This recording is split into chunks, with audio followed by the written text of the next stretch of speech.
Če bi mojo 20-letno hčerko usvajal en 50-letnik, bi jaz to predvsem nej prepustil, da ona to reši.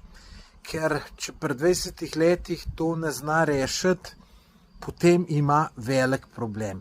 Jaz se to nikakor ne bi v to vtikal, dobro, razen če bi zdaj bil nasilen ali kaj takega, ne.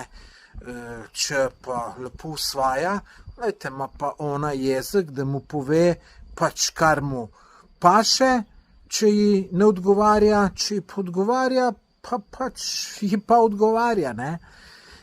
Zdaj, če bi pa moja hčerka dobila 50-letnika, ne, normalnega, delovnega, ne vem,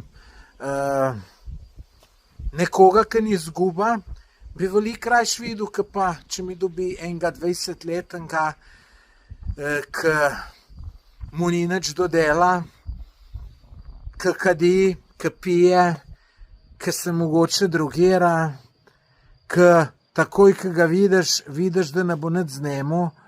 Tako da ne vem, zakaj ne bi mogel biti 50-letnik čist normalen. Glejte, drugače bi pa tudi tako rekel, ne, glejte, hčerka bo z njemu živela, ne jaz, tako da ona ima to pravico zbirati, kaj bo zbrala, kaj ne bo zbrala, tako da, če ji tako odgovarja, super. Seveda bi bil pa zelo razočaran, če bi mi privlekla domov enega lenuha zadrogiranega, ki mu delo smrdi, ki mu šola ne gre. To bi bil pa res razočaran, bi pa rekel, lej, adijo, oba, pa davaj, ne vidim nikoli več. Kaj bi pa vi ostali naredili, dragi gledalci?